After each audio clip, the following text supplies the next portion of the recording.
In a beautiful city of Enugu, Nurse Nkem was known for her gentle hands and compassionate attitude. For over a decade, she worked at the city's largest maternity hospital, renowned for her skills in calming newborns and assisting overwhelmed mothers.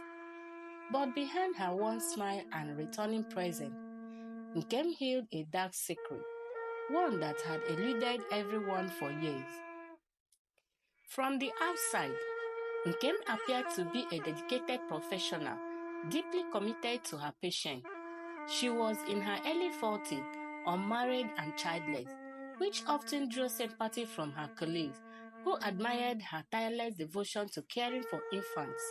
No one could have guessed that beneath her seamless, perfect interior, Nkem harbored a sinister ambition. For years, she had been stealing newborn babies from the hospital maternity and delivering them to powerful politicians who wanted theirs but couldn't risk tarnishing their public image by openly adopting. It all began when Nkem was in her late 20s. She had been struggling financially, supporting her sick mother and battling personal demons. One day, she was approached by a local politician's wife, Mrs. Sandra, who stopped her while she was returning from work, offered to give her a lift, but she refused. Then, Mrs. Sandra asked if they can have a brief conversation, and Nkem decided to give her a listening ear. My name is Sandra Okafor, the wife of Senator Okafor. Oh, my name is Nkem. As you can see, I'm a nurse working at the maternity hospital. What can I help you with? She asked. I have been married for over 13 years now, but I don't have a child of my own, said Mrs. Sandra. Nkem felt pity on her and consoled her. Mrs. Sandra continued, I need your help, Nkem. Please don't say no. I really want to be called a mother. I want to prove to the whole world that I am not a barren woman. How do I achieve that, ma? Nkem replied with a smile. Get me a baby from the maternity. I promise I will reward you handsomely. I'm so sorry to disappoint you, ma, but I can't steal another woman's child for you. It's against my profession and against the law. Nkem left in a hurry and Mrs. Sandra drove off in anger. Early the next day, Mrs. Sandra went to the maternity in search of Nkem. On getting there, she asked the gateman to help her reach out to Nkem. Immediately, Nkem rushed out at the maternity front gate to meet with Mrs. Sandra. Stop looking for me, Nkem said, but before she could finish saying a word, Mrs. Sandra brought out a huge amount of money in bundles and handed them over to Nkem. What is it for, ma? With surprised look on her face. They are for you, Nkem. Accept my offer and I will double it. Desperate for money, Nkem agreed. The plan was simple. She would take a newborn from a family too poor to raise a child, and no one would notice. At least, that's what she believed at first. The first baby went to Senator's wife. The adoption papers were forged, and Nkem received a hefty reward. But that one act opened a door she could never close. Over the years, more politicians and influential businessmen reached out to her, needing discreet solutions to their infertility problems. Nkem became the silent supplier of babies, living a double life, rising in the rank of her profession while carrying out her illegal operations in the shadows. Her process was meticulous.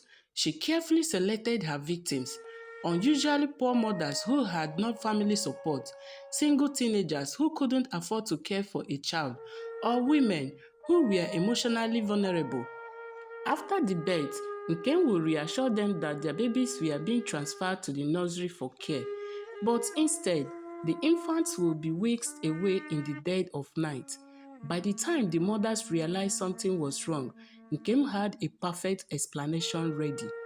Complications, illness, or even death. The records were falsified, and the grieving mothers left with nothing but sadness. Nkem's operation ran smoothly for years, But as her network grew, so did her greed. The demands from politicians became more frequent, and she found herself taking bigger risks. Her once caution methods became to sleep, and she grew bolder, targeting wealthier families and crafting more elaborate lies to cover her tracks. It was the birth of the Ume family's baby that finally threatened to unravel everything.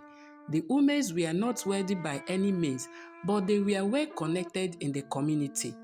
Chuka Ume was a popular activist and vocal critic of corrupt politicians, while his wife, Amaka, was a lawyer who fought tirelessly for human rights.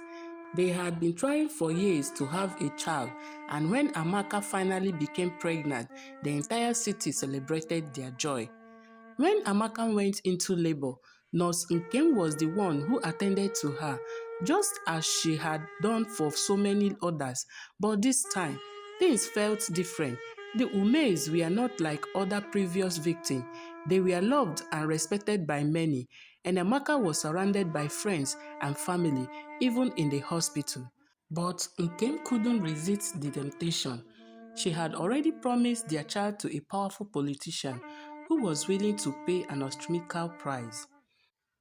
The deal had been made and there was no backing out. After delivery, Nkem executed her plan as she had done countless times before. She told the Umes that their baby needed to be moved to the mental intensive care unit for monitoring, citing a slight respiratory issue. The Umes, exhausted and emotional, trusted her completely, but when Nkem wheeled the baby away, she had no intention of returning it. This time, however, things didn't go as planned. The Umes were well connected. Chuka, suspecting something wasn't right, made calls immediately, asking to visit the NICU and see his child. When he was told that there was no baby with their surname in the ward, alarm bells went off. Amaka, though weak, demanded answers, and soon the hospital was buzzing with panic. Nkem had underestimated the couple's determination. When Chuka insisted on seeing his baby, the head doctor became involved. A quick review of the hospital log revealed discrepancy. Security cameras were checked, and it wasn't long before Nkem was caught on video leaving the maternity ward with the baby in her arms. The hospital administration quickly realized something was terribly wrong. Panic washed over Nkem when she received a call from the politician's elder informing her that the Umes were searching for their child and the hospital was investigating. She had never been in this kind of trouble before, but for the first time in her career, she felt the world is closing in on her. Desperately, she tried to cover the tracks, deleting records, bringing other nurses, and even fabricating story about a baby switch gone wrong. But it was too late. The hospital administration involved the police, and within hours, a task force was set up to investigate. As the investigation progressed, more and more questions arose about Nkem past cases. Families began coming forward with suspicions, and soon a full-scale inquiry was launched. Nkem's years of deceit were on the verge of being exposed, and there was no escape. Nkem was frantic. She knew it was on a matter of time before everything came crashing down. Years of careful manipulation, bribery, and lies were beginning to unravel before her eyes. The hospital staff had already begun whispering, and rumors spread like wildfires among the nurses. It wasn't long before even the senior doctors, some of whom had been her alliance, began distancing themselves from her. The pressure mounted as the police got involved. They interviewed every nurse and doctor who had worked with Nkem, combing through records of missing or deceased babies that had once been quietly buried under a mountain of paperwork.